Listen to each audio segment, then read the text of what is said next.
e a gente fala agora sobre o nado de borboleta.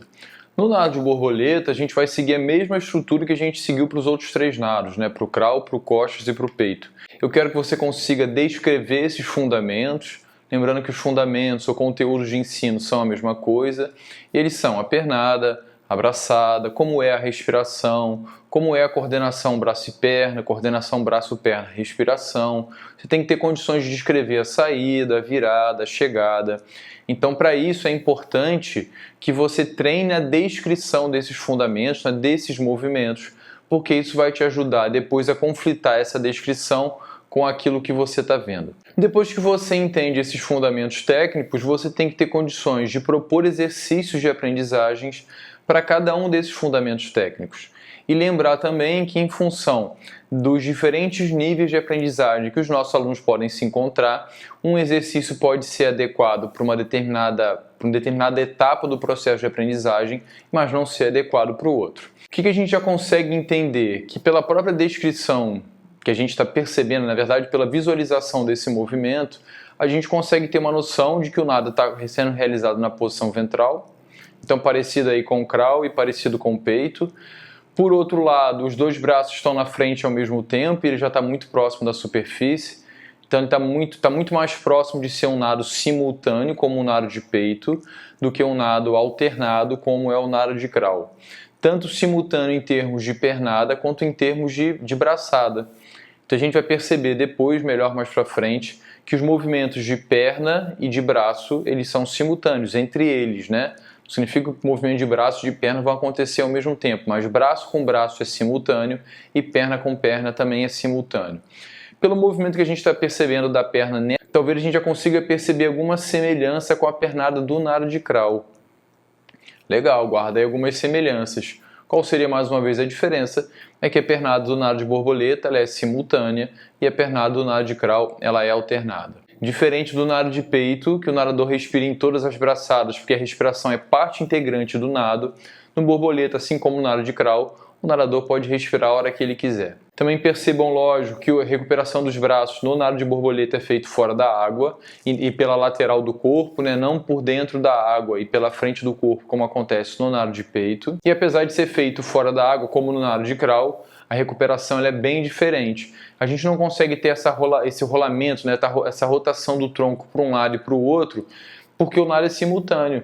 Nos nados de crawl e de costas, isso é possível porque são nados alternados. Como eu falei para vocês, é muito importante que vocês consigam descrever todos os nados formais, todos os nados competitivos.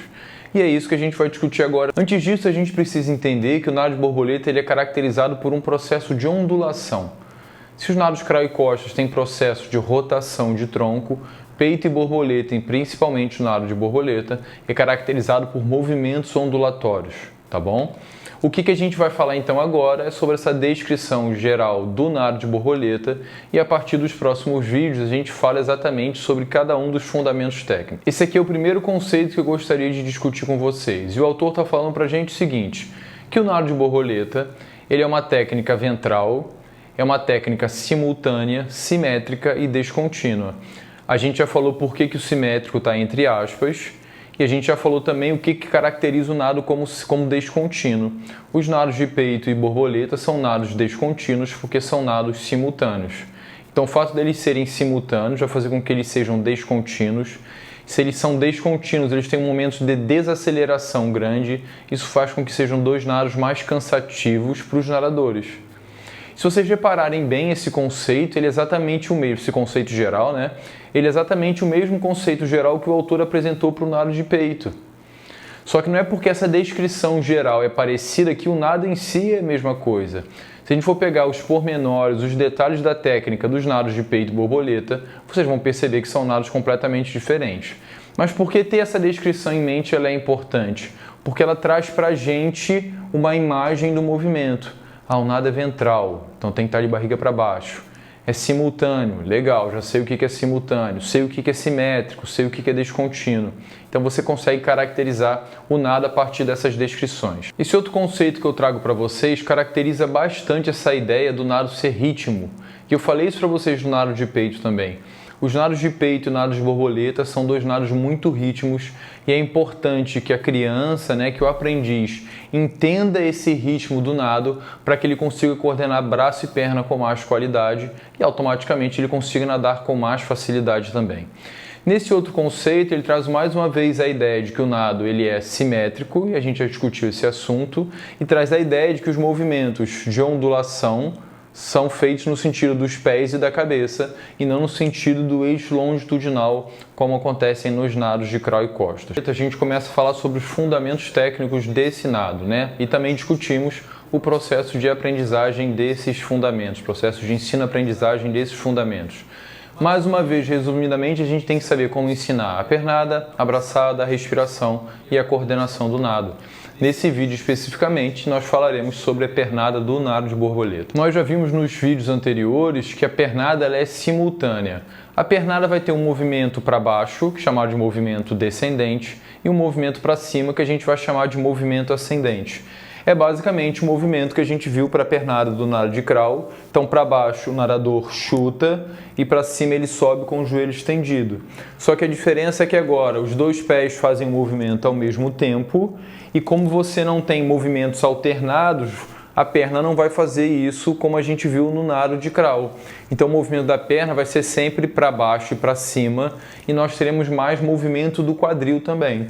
Então, mais uma vez, imaginando que aqui nos meus ombros são os meus quadris, eu vou ter movimento para baixo e para cima, com ondulação também do meu quadril, com essa oscilação para cima e para baixo do meu quadril.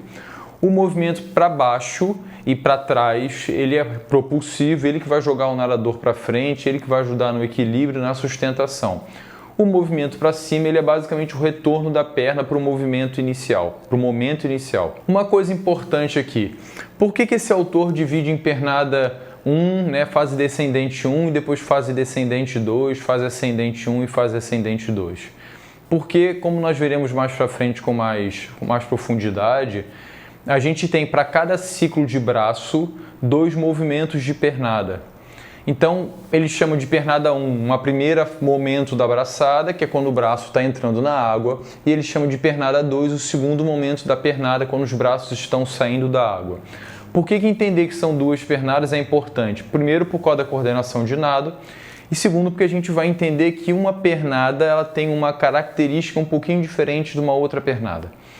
A primeira pernada ela tem uma tendência de ser mais rasa e mais curta e mais rápida, e a segunda pernada ela tem uma tendência de ser mais profunda, de ser mais longa, em função do que os braços estão fazendo, ok? Pode ser que quando você esteja ensinando os movimentos de pernada, isso não fique tão evidente, porque você só tem ação de pernada, mas quando o nadador estiver coordenando a ação dos braços com a ação das pernas, isso vai ficar mais evidente.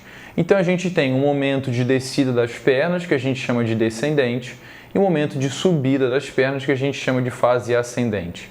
É como se fosse a pernada do nado de crawl, só que é uma pernada simultânea. Com a pernada simultânea a gente não tem esse rolamento de tronco, então a pernada realmente fica um tempo inteiro para baixo e para cima. Também é importante lembrar que os pés estão o tempo inteiro em flexão plantar, O nadador está nas pontas dos pés e os pés voltados para dentro. A gente consegue perceber esse momento da fase descendente, que é a descida das pernas, e o nadador vai justamente fazer isso, a flexão de quadril seguida da extensão do joelho. E percebam como eu caracterizei na seta para vocês que essa primeira pernada, essa primeira fase descendente, depois a fase ascendente, é caracterizada quando os braços estão entrando na água. Se a gente for pensar na segunda pernada, apesar de também ser caracterizado por uma fase de descida e de subida das pernas, a gente vai ter uma ação coincidente com o final da fase propulsiva dos braços.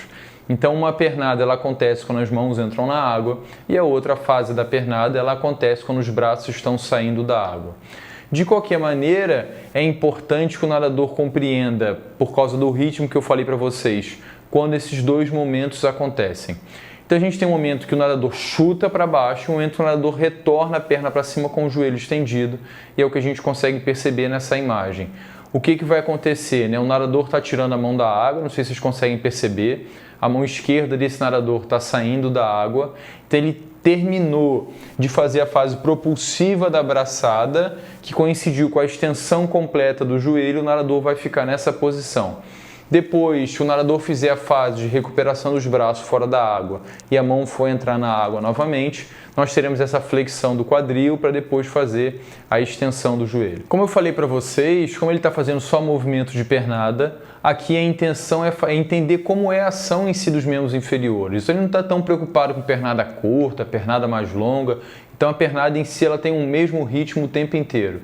Olha que bacana, né? Ele consegue ter esse deslocamento quase que contínuo por causa do ritmo da coordenação adequada dos membros inferiores.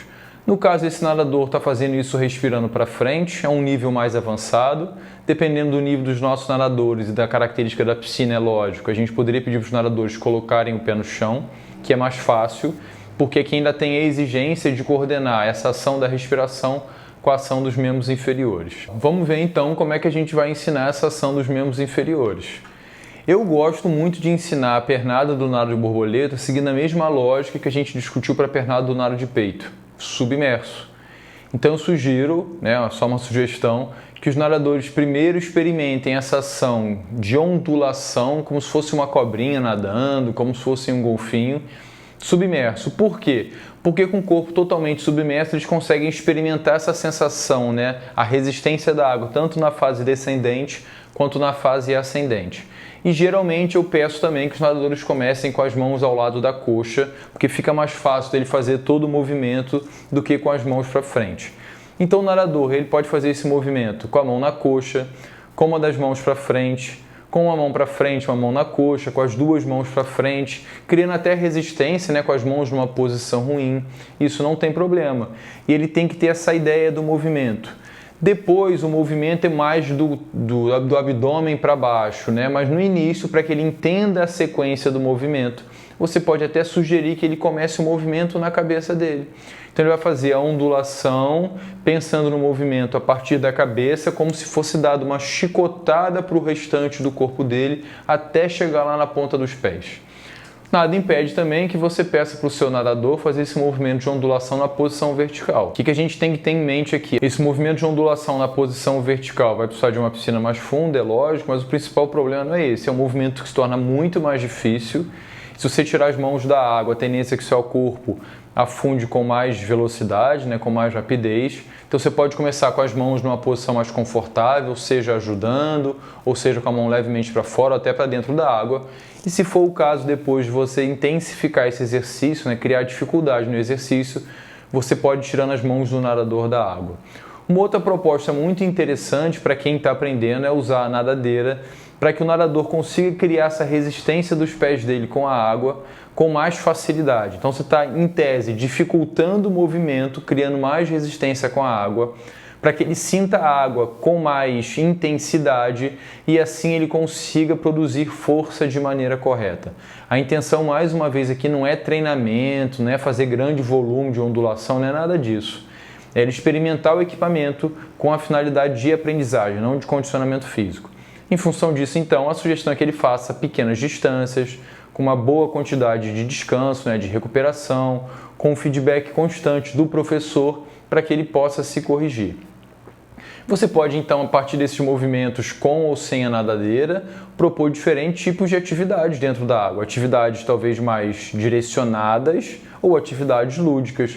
Vai depender do que você quer. Mas nos dois casos, os alunos conseguem aprender. O que eu acho que vocês têm que ter em mente é sempre o seguinte: se está na parte principal da aula, independentemente se eu estou usando um método lúdico ou um método mais diretivo, tem que ter finalidade pedagógica. A criança não pode brincar por brincar. Ela tem que brincar para poder aprender alguma coisa. Um erro muito comum que acontece com essas pessoas, com essas crianças que estão aprendendo nado de borboleta, quando colocam o braço para frente, por isso que geralmente eu não gosto de começar assim, mas depende de vários casos. Quando a pessoa coloca os braços para frente, é uma tendência dela baixar os pés e os braços ao mesmo tempo, como se fosse um grampeador, e não é isso que a gente quer que aconteça. Se o movimento tem que ser ondulatório, enquanto o braço, que é a minha mão direita, está para baixo, a perna tem que estar para cima, e depois vai acontecer o movimento oposto. É como se você pegasse uma corda e começasse a bater a corda no chão. tá bom? Tem que fazer uma onda, então você nunca vai baixar o braço e as pernas ao mesmo tempo. A gente está falando sobre os fundamentos técnicos, os fundamentos ou os conteúdos de ensino do nado borboleta, e agora nós falaremos sobre a coordenação de braços e pernas nesse nado. É um conteúdo bem rápido, como eu falei para vocês, o mais importante e o mais difícil é que a criança, que o aprendiz aprenda o ritmo de nado. O que a gente precisa entender aqui, pessoal? Como é que é o padrão de coordenação? Para cada ciclo de braço, ou seja, para cada braçada, que é uma sequência de para fora, para dentro, para trás, a gente tem duas pernadas. E eu já tinha até certo ponto falado isso para vocês lá quando a gente discutiu sobre a pernada do nado de borboleta. Então, o que significa esse padrão de um ciclo para duas pernadas? Significa que quando o braço entra na água e quando o braço sai da água, a gente tem que fazer dois ciclos de perna. Braço entrou na água, a perna desce e sobe. Braço saiu da água, ou está saindo, na verdade, da água, a perna desce e sobe de novo. Se a gente tem, então, esse entendimento de quando o braço está entrando na água, a gente faz um ciclo de perna, e quando o braço sai da água, a gente faz outro ciclo de perna, a gente consegue agora propor os exercícios de aprendizagem. Uma sugestão que eu passo para vocês, que eu sugiro, é que vocês utilizem aquela proposta que eu mostrei no exercício anterior, onde a criança começa o movimento em cima de uma plataforma, ela vai fazer o movimento para fora, para dentro, para trás, ela salta, joga as mãos para frente, deixa o corpo deslizar, repete isso para você perceber que tem eficiência na braçada e depois você começa a colocar 2 braçadas, 3 braçadas. A tendência natural para poder equilibrar o corpo é que ela faça a pernada acompanhando o movimento da braçada. Entretanto, pessoal, o erro mais comum de coordenação de braço e perna no nado borboleta é que a criança só faça a pernada quando o braço entra na água ou quando o braço está saindo da água. Por que isso é muito comum? Porque ela não compreendeu o ritmo do movimento do nado. Então, como eu já tenho destacado para vocês, é importante que ao mesmo tempo que você ensina a parte procedimental, você ensine também a parte conceitual. E pode ser que você faça até atividade de ritmo fora da água, para que a criança entenda como executar a pernada. Uma sugestão que eu gosto bastante é a gente criar um ritmo da pernada para que a criança coordene isso com o nado, né, com a braçada. Então a gente vai fazer lá perna, perna, perna, perna, perna, perna. Percebam que o ritmo é diferente, não é perna, perna, perna, perna, perna, perna, não é perna, perna. Por que esse segundo é mais longo? Porque é justamente a saída do braço da água e esse momento da recuperação dos braços fora da água. Você pode fazer isso batendo na água, batendo na borda, contando, e depois a criança vai transferir isso para o nado. Uma outra proposta bacana para poder pegar ritmo, mais do que ensinar o nado propriamente dito, é a criança fazer a braçada de borboleta unilateral e ela contar 1, 2, 1, 2, 1, 2. E para cada um desses momentos ela se preocupar em fazer os 2 ciclos de pernada. Então percebam que não é o nado de borboleta propriamente dito, você pode fazer isso com o braço de crawl unilateral e a pernada borboleta, ou mesmo com a braçada do nado borboleta unilateral, mas o mais importante aqui é pegar esse ritmo, pegar essa coordenação de nado, para depois isso ser transferido para o nado completo. Nós falaremos agora sobre a coordenação de braço, perna e respiração, que vocês vão entender que é o nado completo, né? Que é o nado como um todo.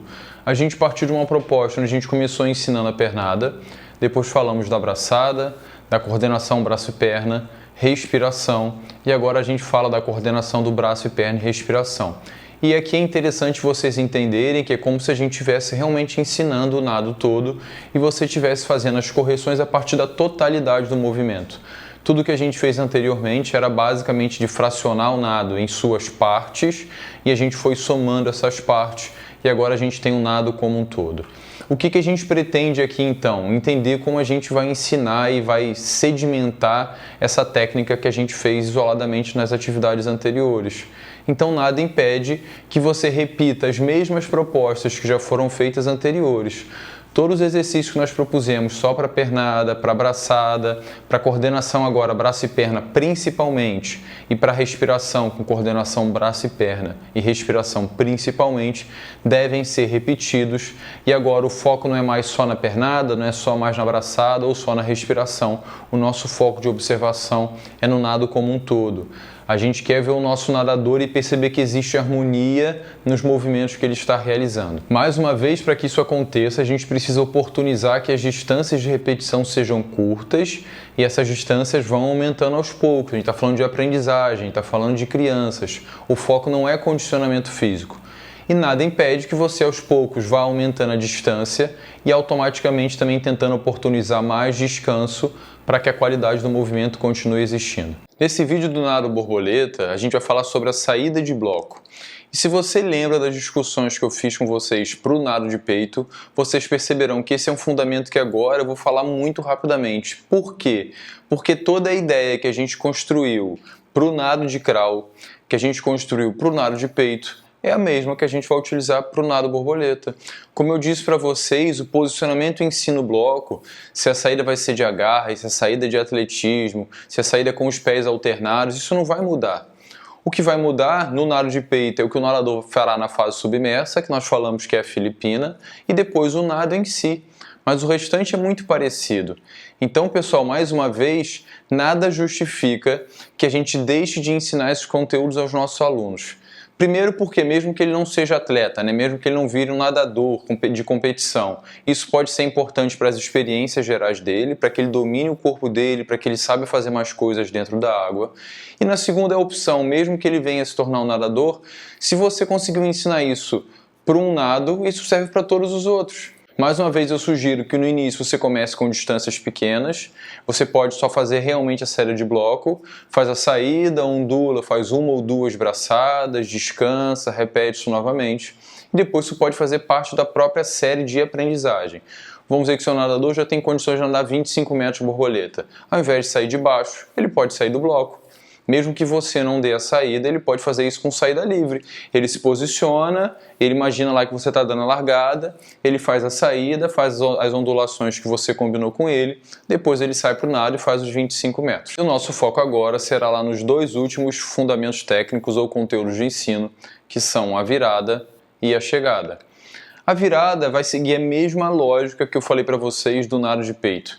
Então, em termos de fase, em termos de movimento, é tudo a mesma coisa. O que o nosso aluno precisa entender? Que ele tem que fazer o toque das mãos na borda com as duas mãos ao mesmo tempo, não pode ser uma mão depois da outra. Tem que chegar com as duas mãos e vai fazer a cotovelada para um lado e o soco por cima da cabeça, para poder depois encontrar as duas mãos e fazer o deslize. A mesma estrutura que a gente discutiu, os mesmos exercícios que nós propusemos para o nado de peito, servem agora para o nado de borboleta. O nadador se aproxima da borda, faz o toque com as duas mãos, cotovelada e soco. Lembrando que ele pode fazer esse movimento respirando por cima, ou fazer isso mais lateralmente, mas de qualquer maneira ele tem que tirar o rosto da água. É interessante para ele que ele tire o rosto da água na hora da virada, porque isso ajuda no controle da respiração. Toquei com as duas mãos, uma mão sai primeiro, a outra por fora da água, e as duas mãos se encontram, ele vai ondular, lógico, se fosse nado de peito ele faria Filipina, e depois ele sai para o nado. Guilherme, como é que eu vou ensinar essa virada do nado de borboleta? Se o aluno passou por essa experiência do nado de peito, no nado de peito, você não precisa repetir aqueles mesmos exercícios mais simples, como ir andando com as duas mãos na frente, tocar, fazer a virada, depois fazer pernada de crawl. Possivelmente ele não precisa voltar nesses exercícios mais simples, porque ele já fez isso para o nado de peito, já sabe fazer em tese a própria virada do nado de peito, porque ele foi progredindo e continua fazendo os exercícios de peito aqui junto com a aprendizagem do nado de borboleta. Então pode ser que possivelmente você só precise da repetição da virada com o próprio nado borboleta em distâncias curtas. Ele vai começar uns 6 ou 8 metros distante da borda, em pé, pula, começa o nado, faz a virada, ondula e faz uma ou duas braçadas. Tudo bem? Você não precisa voltar tanto. Lembrando sempre, pessoal, que a aprendizagem de um nado, daqueles conteúdos de um nado, facilita a aprendizagem dos conteúdos do outro nado. Se a gente for pensar então na chegada, que é só você ter que tocar na borda com as duas mãos ao mesmo tempo, isso se torna ainda mais fácil. Mais uma vez a ideia, aquelas experiências que nós tivemos para o nado de peito vão servir agora para o nado de borboleta também. Então a mesma ideia, como é que eu vou ensinar? Eu posso pedir que o nadador comece lá 6, 8 metros de distância da borda, ele vai nadar na direção da borda e vai se preocupar em fazer o toque com o cotovelo estendido, com o mínimo de deslize possível, né? Se ele chega com o cotovelo flexionado, está errado. Se ele chega muito longe e tem que ficar deslizando, também está errado. E é justamente isso, essa repetição, que vai fazer o aluno, né, o aprendiz, ter noção de como ele dosa a braçada nos últimos metros de uma prova, nos últimos metros de um exercício para poder fazer a chegada. Então o nado borboleta, ele possui uma técnica ventral, ele é um nado simultâneo, é um nado simétrico, lembrando mais uma vez a ideia aí do simétrico entre aspas, e por ser simultâneo é um nado descontínuo. Por ser um nado descontínuo e até em função do tipo de oscilação que o corpo tem, né, da cabeça para os pés, é um nado que tende a ser cansativo, é um nado que tende a fazer o aluno gastar mais energia. A própria característica do movimento, né, o fato de ele tirar os dois braços da água ao mesmo tempo, faz com que o corpo afunde. E é um nado que a gente precisa ensinar muito o ritmo dos movimentos, né? O ritmo do nado, ele precisa ser aprendido pelo aluno. Ele precisa compreender qual é o momento correto de fazer as pernadas. Como eu disse para vocês, há uma tendência muito grande de o aluno só fazer a pernada quando o braço entra na água ou quando o braço estiver saindo na água. E a gente falou que o padrão correto de coordenação são 2 pernadas para cada ciclo de braço. Lembrando que 2 pernadas não é para baixo, para cima, conta 1, 2. Né? Quando o braço entra, a perna desce e sobe. Quando o braço está saindo, a perna desce e sobe de novo. Então é um nado muito rítmico, assim como o nado de peito. A gente precisa conhecer os fundamentos técnicos, que são os conteúdos de ensino, saber descrevê-los, saber como é que é pernada, braçada, respiração, coordenação braço-perna e respiração, porque assim vai ficar muito mais fácil a gente propor os exercícios de aprendizagem. Tendo isso em mente, eu vou ter que conhecer também as características dos meus alunos para poder saber se esse exercício que eu estou propondo, por exemplo, de pernada de borboleta, né, que é ondulação na vertical com as 2 mãos fora da água, que é um exercício difícil, se isso é adequado ou não para eles. Se eu vou começar com exercícios mais simples ou com exercícios mais complexos, tudo isso depende do meu aluno, das experiências que ele já teve. Quando eu falei para vocês, por exemplo, sobre a saída, a virada e a chegada, eu disse que possivelmente nesse momento vai ser muito fácil de ensinar isso para o nado de borboleta, porque as experiências anteriores que ele já teve, com série de bloco no crawl, no peito, a virada e a chegada do nado de peito, tudo isso faz, essas experiências anteriores, com que a aprendizagem nesse momento seja mais rápida. Se a gente fosse pensar rapidamente em processo de planejamento, esses conteúdos, quando são vistos pela primeira vez, vão requerer um tempo maior de ensino, mas possivelmente, em função dessas experiências, quando chega lá na frente, você tiver que fazer alguma coisa parecida, o processo de aprendizagem será muito mais rápido. Um abraço!